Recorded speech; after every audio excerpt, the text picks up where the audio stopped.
Battlefield of Eternity, the first map in the best of 3 series, the semi-final between the Hardos and the 5 subs over here.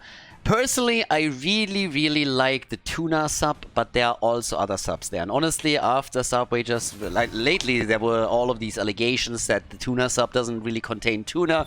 So now I'm a little bit, you know, like I'm in this weird position where I don't know which sub to go for anymore. But they have a lot of subs here, and we have 5 of them today on the side of the red team here in our semi-final.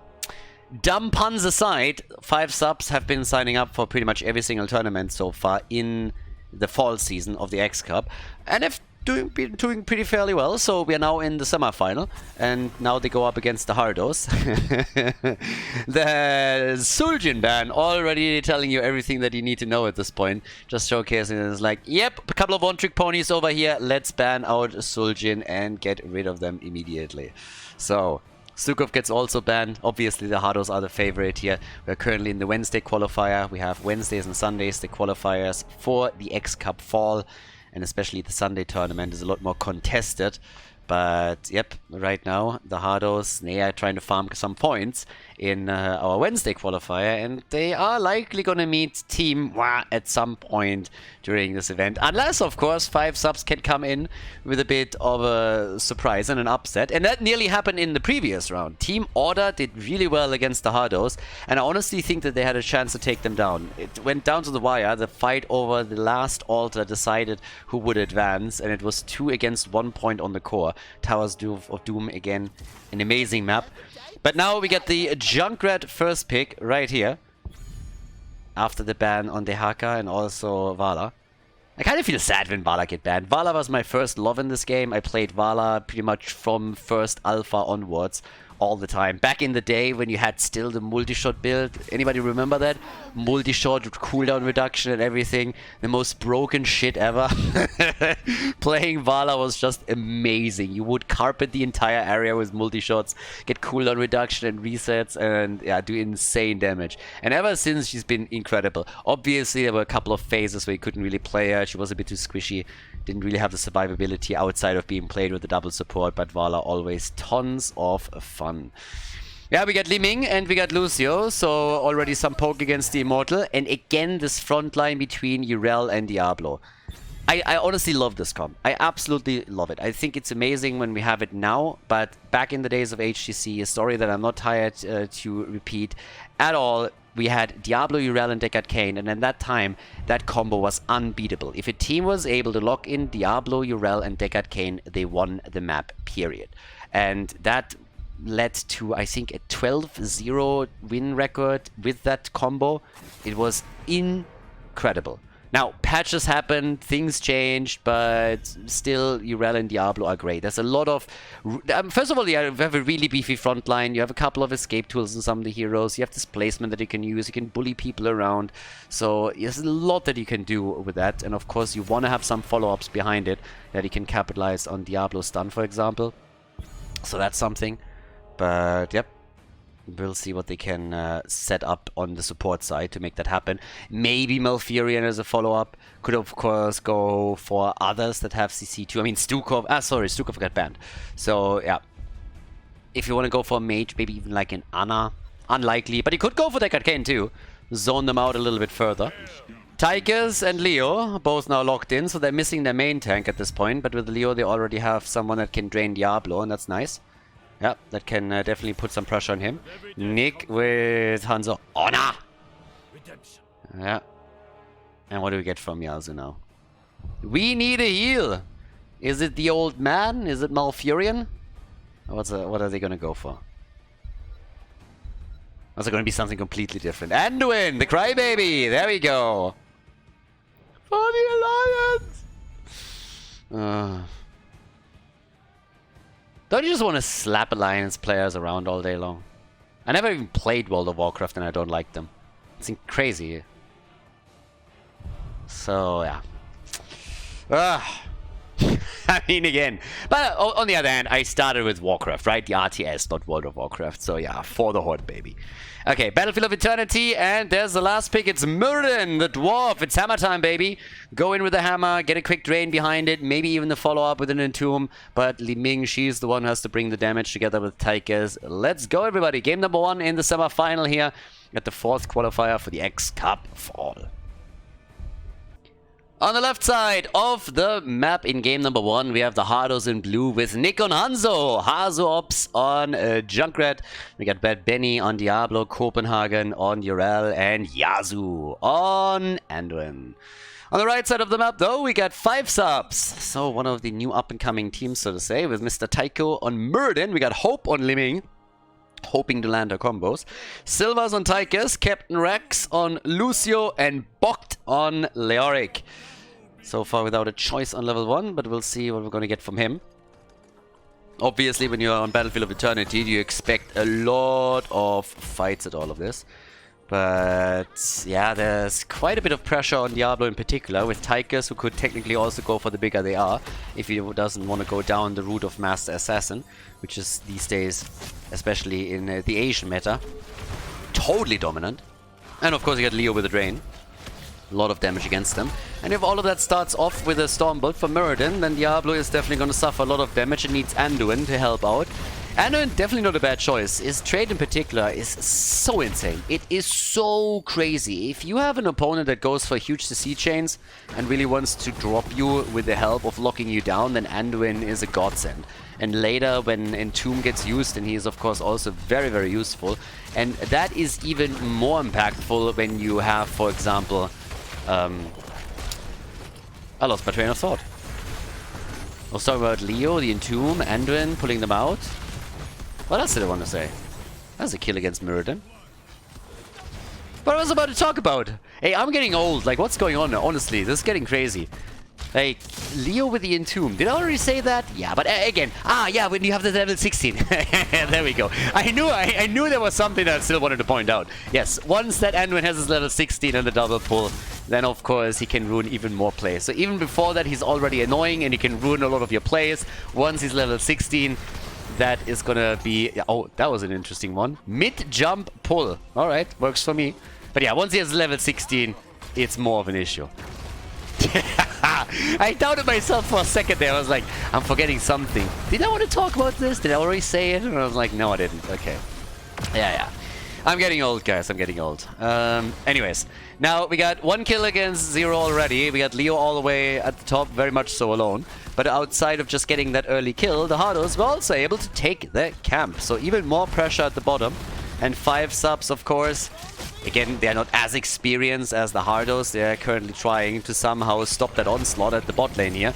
And they rotated Leo in for a bit of a slow and a joint attack. That hits Nick and it hits him hard, but Hanzo is still able to escape and gets out. So Leoric has to rotate back up to the top. And with the level 4 talents kicking in, we also get the Master Assassin. Yes, so he's taking a page out of the Korean playbook. And is going for the passive. Oh, the kill against Lucio. Diablo surviving, that adds insult to injury. Lucio going down is one thing, but if you can't even get that kill that you were aiming for, then that is annoying as well. Yeah, Master Assassin is all about the passive. The extra attack speed also applies to Odin, and that makes it an incredibly powerful talent. With Diablo on the other side, you could have, of course, seen a reason to go for the bigger they are and try to go for coordinated attacks to blow the frontline tag up. But they didn't go for that. Paralyzing Rage on level 4. Don't need the Neil Peasants here as desperately. And here comes the play for Lucio again! And he just came back. Lucio down for the 2nd time now, and that of course hurts. The support is gone, and they are still trying to fight for the objective, but as you can see, things are not really going well for them. The Hardos, they do a lot of damage here, but they're also forced to defend a bit more. So the 5 subs were able to do a lot more damage towards the Immortal than I expected them in that situation.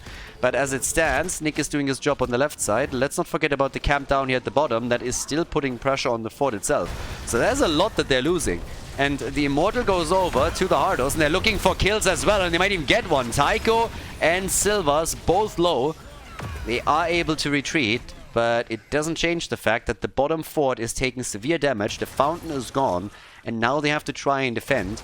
And they are slowing them even down. Benny was controlling the choke point here to slow them down as much as he can. And with Copenhagen applying some pressure himself, they're taking this one down. Maybe not right now, but as soon as Urel says, you know what, with the next minion wave or move in, that fort is going to be toast. And that's without the Immortal. The Immortal is all the way up at the top and is going straight for the wall, takes it down, and will likely now claim the entire thing. Yeah, that is really great start for the Hardos and a bad spot for 5 subs to be in. Yeah, there we have it. Another kill against Muradin. The level 7 talent gives the Hardos, of course, another power spike that they are ruthlessly exploiting here. They're pushing the opponent back. Urel is now at the bottom of the map. And Copenhagen is going to take this fort with his wave. Leo realizes it, doesn't even play for that, but that's now 2 forts gone with the first wave of attack. After 5 minutes, the entire outer ring of defense is gone for the red team. And of course, it doesn't help that they're by now an entire level behind. That one hurt. Yep. That attack, that was rough. And it could get worse. If the Hardos are able to capitalize on an early level 10 when the second Immortal spawns, this game could very, very quickly snowball. So they're already trying to be aggressive. There's still roughly a level lead for them. Diablo at the top. Okay. It's a trap. Yeah, it's a bit of a trap, and they're already trying to bait here. In comes the play. Ah, but there's also 4 defenders. Okay. Yeah, good for the subs. Good for the 5 subs. And they actually turned this into a 5v4. So a bit of a slow and dibbles with help. And Lucio's trying to speed them up here. Bad Benny is in the thick of things, but they can't take him down. Urel is at the bottom of the map, but even in a 5 versus 4 situation, it seems like 5 subs, they are not willing to fight this battle. They have one of the problems right now that a lot of teams have, I think, and they show a mad amount of respect for the Hardos, for good reason, of course. They're going up against one of the best teams in the European scene right now. But yeah, they have to find some way to shake that off and really go for some decent engages here and find their kill. Because Urel is still at the bottom, so you have a numbers advantage. Now it becomes problematic because level 10 is so close for the Hardos, so you don't want to engage into that fight since they could get their heroic abilities any second. And here they are. But yeah, the battle before, they could have tried to take that. Either way, now that we have the Dragon's Arrow in and the level 10, it's of course a halftime show victory that they're going to get one way or another, unless someone is inting hard.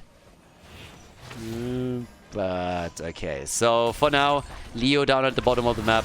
Obviously, the agenda has changed a bit for 5 subs. Now they're just trying to buy some time and get Leo in a position where he can soak level 10 for them. But the halftime show is already over. They can go for the camp now on top of that, which is what they do immediately. And they still have a bit of a window where they can do additional damage to the Immortal. So things are really not looking good for 5 subs. They're losing too much ground too quickly. They can't even fight for anything here. And they are about to hit level 10, but at this point their only real chance is to try and somehow force a fight and win it. And I just don't see it happen right now. Also, with the Entomb, Anduin becomes, as mentioned at the beginning of the game, a problem, since his trade is just so good. So if he can save his trade, then he is going to render the Entomb nearly useless. But here comes the arrow into the apocalypse, but it doesn't connect. They still make the play.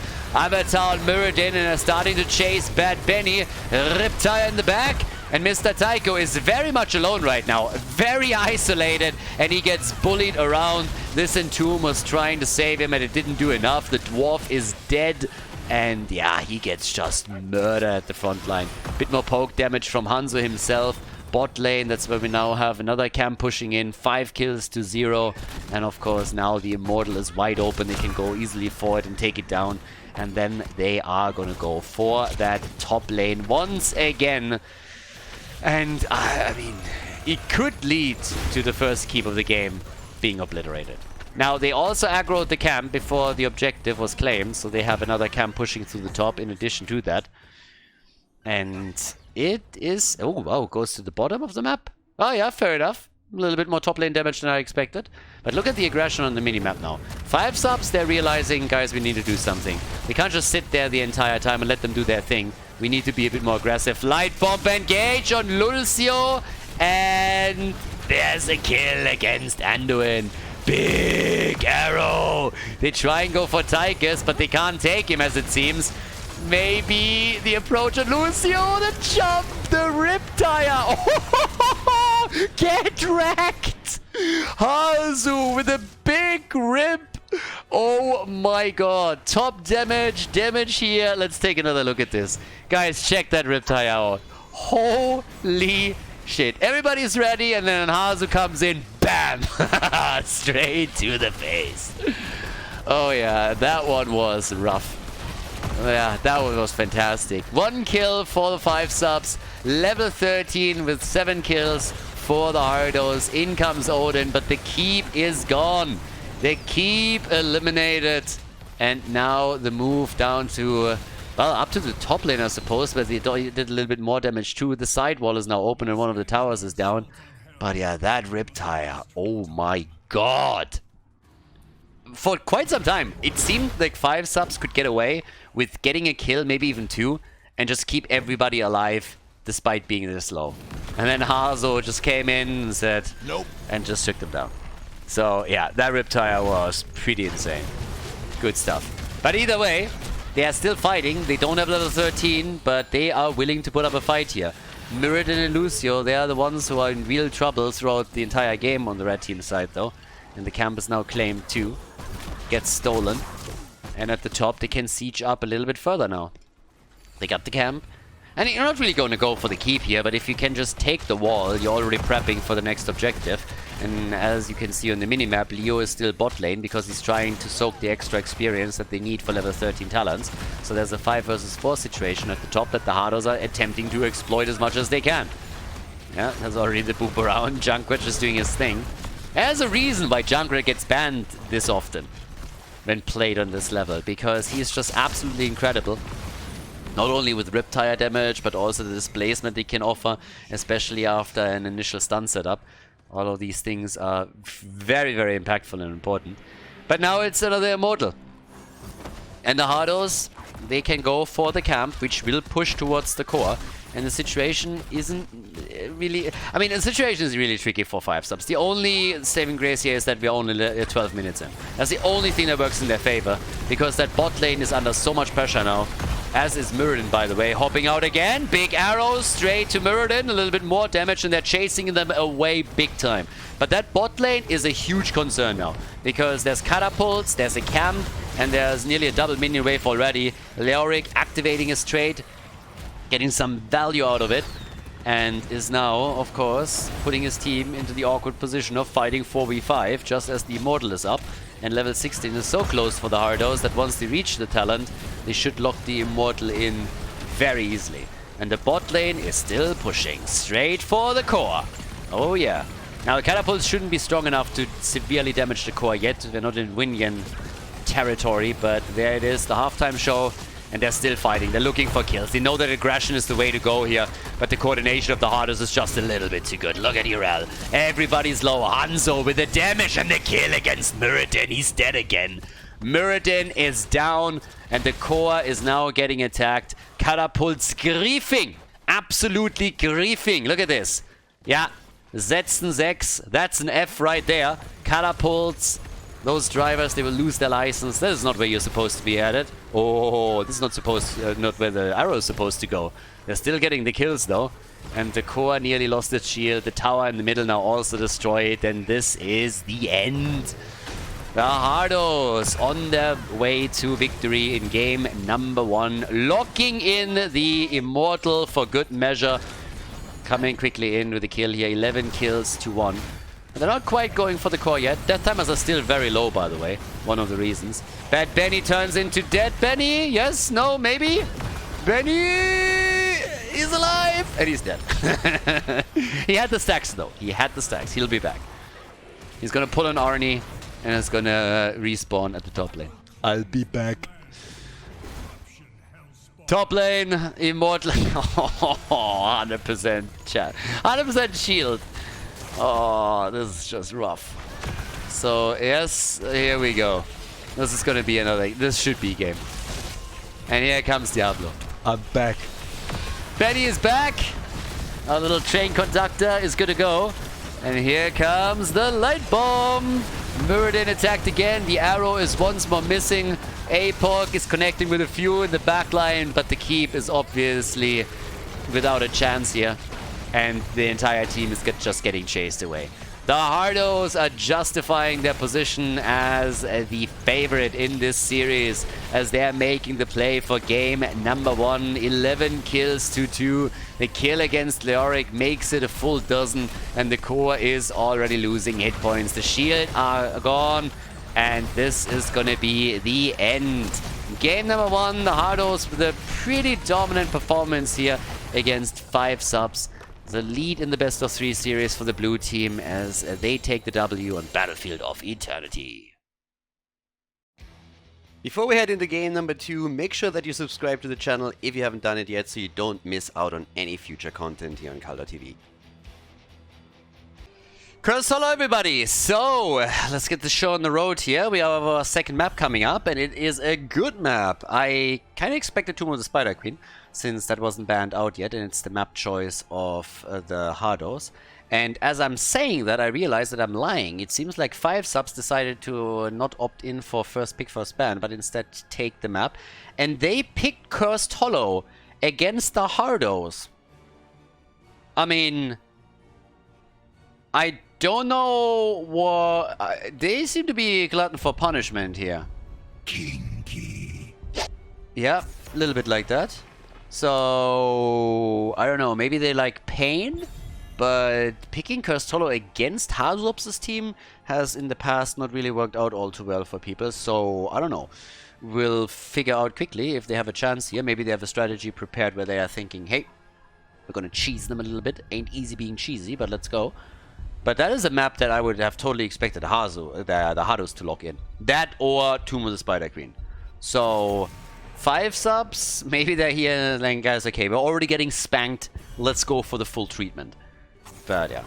By the way, I don't want to diss these people in the sliders, so people, you know, that always come into like live streams, into videos and say like, oh my god, these guys are so bad. First of all, the one thing that you people have to realize is these guys are probably better than 95% of the people that watch these videos.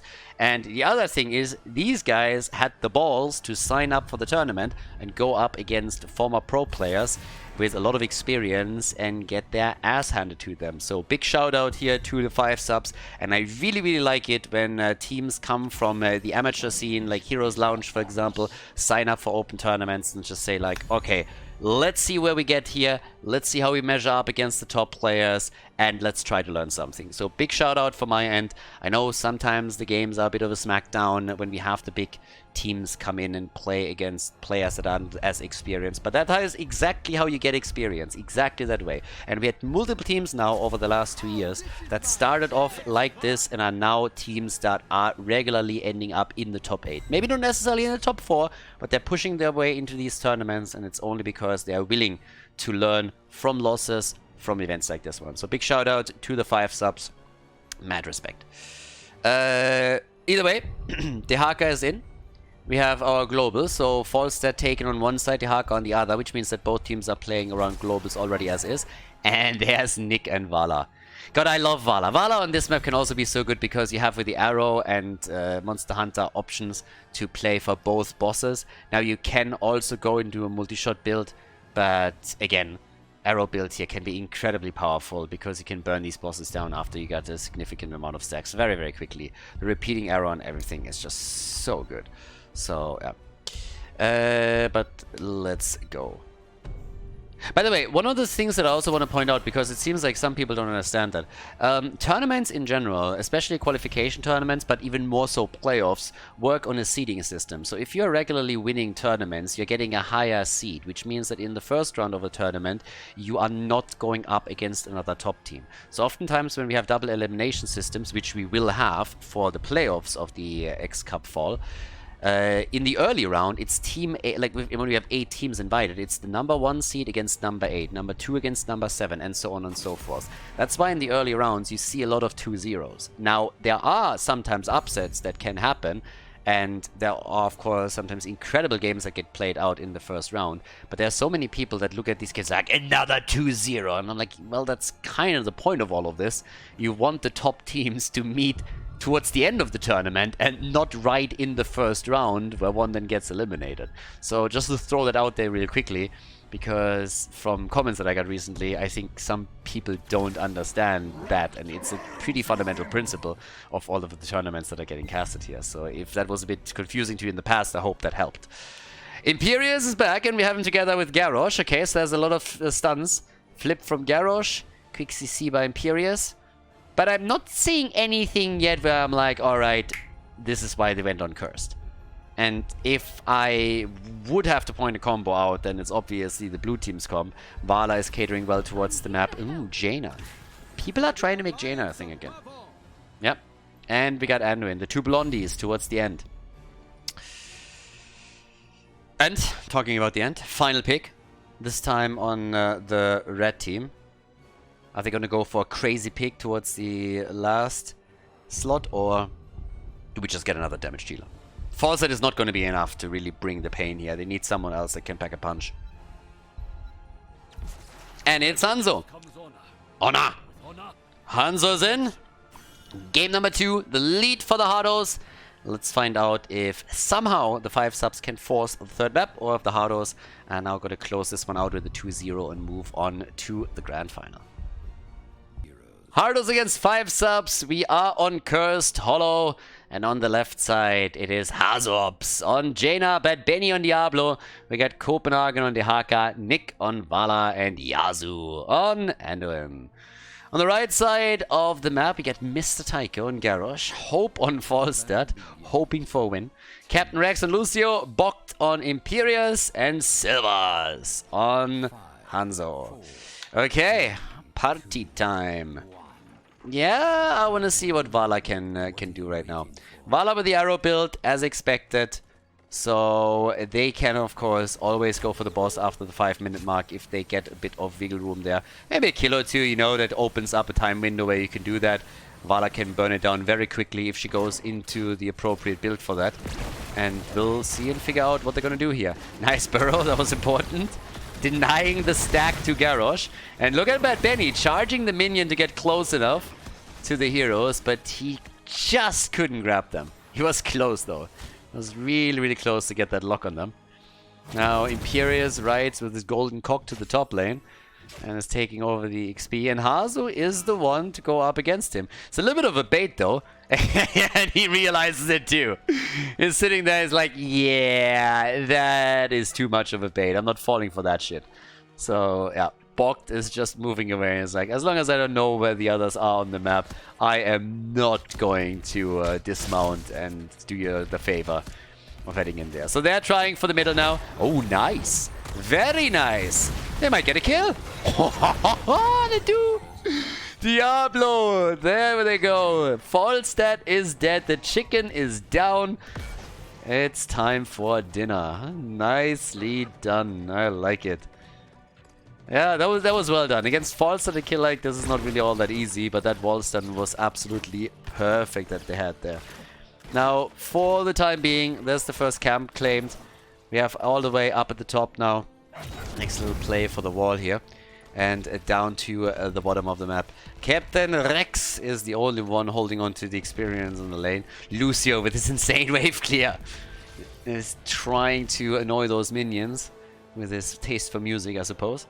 But yeah, I mean, again, early on, a little bit of a leading experience, nothing crazy. A single kill that we got so far. The 1-minute mark has, of course, long passed, which means all the camps are up on the map. And with that, the teams are now trying to set things up for the first tribute. So you try to get the tribute going. This one has been taken even a little bit early. In 10 seconds, the first tribute is going to be announced, but Hazu has now some time to work with those 2 siege giants. Falstad, obviously, as a global, will likely stay on the lane a bit longer, will then fly down if needed to help out with the tribute battle. And Dehaka could technically try and swap with Hazu towards the top so that he can mirror his movements a little bit, so that they don't end up in disadvantaged numbers. And it seems like Copenhagen is doing exactly that. Slowly moving towards the top, running into some friends here, but swapping out with Hazu, so Copen up top side, and then both of them can rotate down if the fight demands it. That's pretty much the idea behind it. So right now, another isolation on Imperius. That's a lot of damage before the fight starts. Yeah, even if he has his fountain cooldown, he's going to be a bit low. So Lucio is doing the best he can to make sure that he is back in fighting shape. But yeah, that definitely hurt.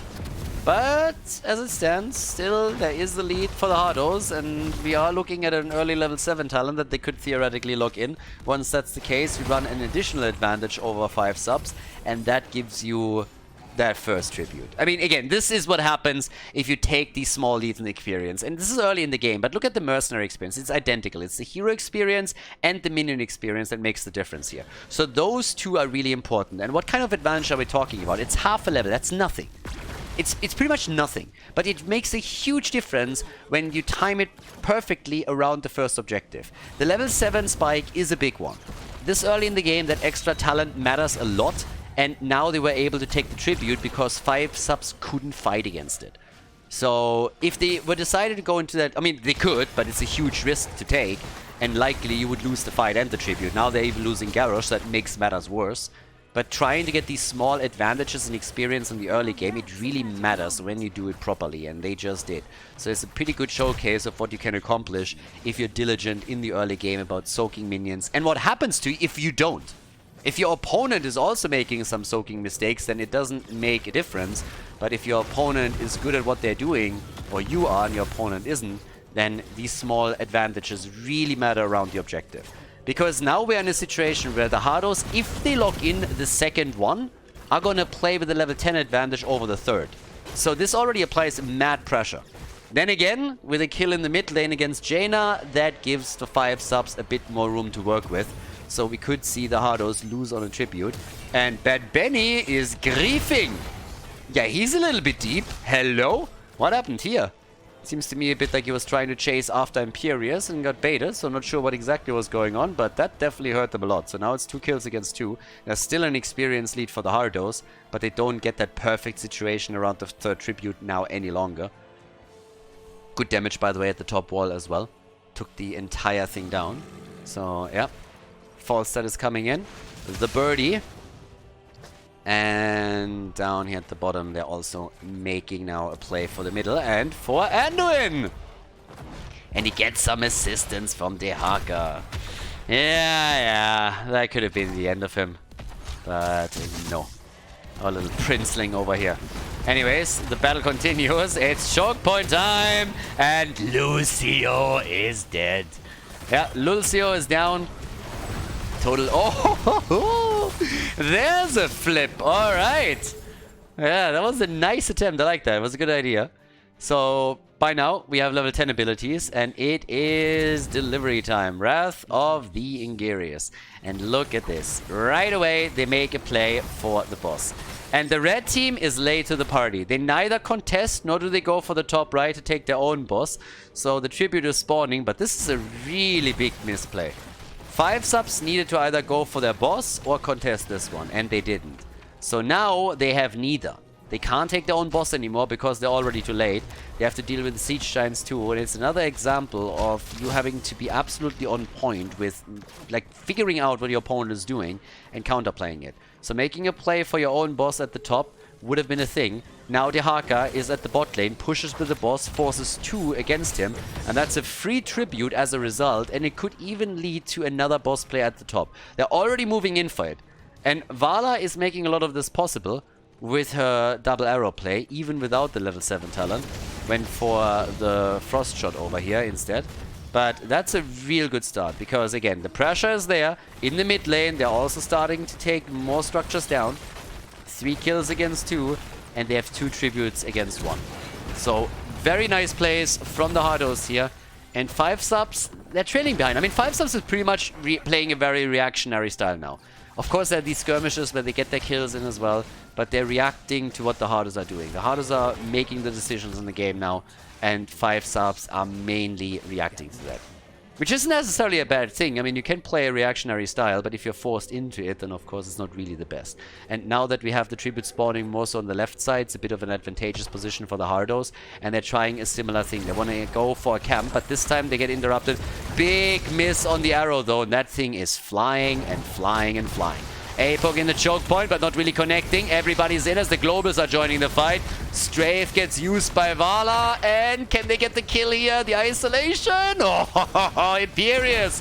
The water elemental over the debris. They're all on the run. They're all low. It's gonna be a curse. The only question is, are we gonna get kills? And with the slows that Jaina brings, they might just be able to take them down. But thanks to Lucio, the red team escapes, at least for now. But at this point, the top lane is a problem. Mid lane with the camp is gonna suffer. And at the bottom of the map, they're already taking this down. They can safely ignore this, just sort of step their way forward to take the next minion wave down. The minions are gonna do the deed, and yeah, they're gonna lose every single fort.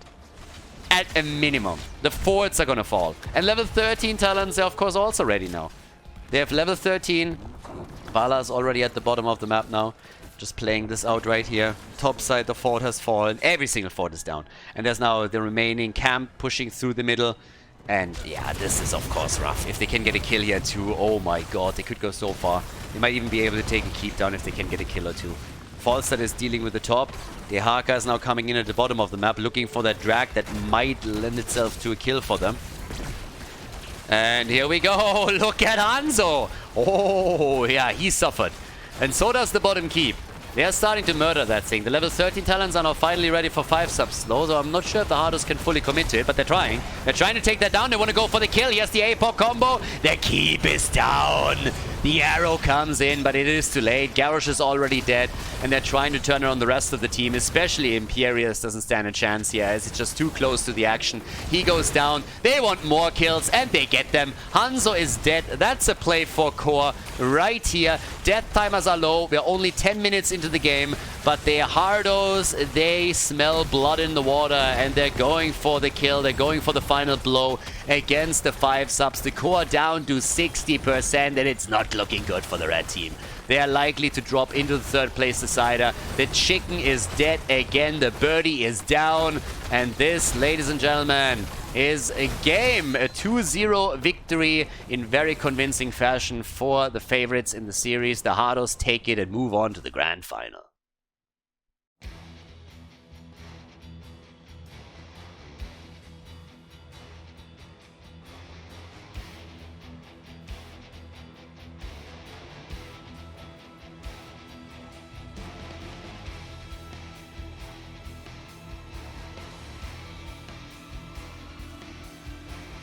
Thank you everybody for watching the video today. I hope that you enjoyed the show and the commentary. And keep in mind that the spoiler protection that is going to run for the rest of the video is made possible by all the support on patreon.com. So guys, if you want to support my work, if you want to help me start new projects and keep the spoiler protection in place, please consider heading over to patreon.com/Khaldor. There's also a link in the YouTube description, and check that out. Thanks in advance, and see you guys next time with more esports coverage here on Khaldor TV. Have a great day.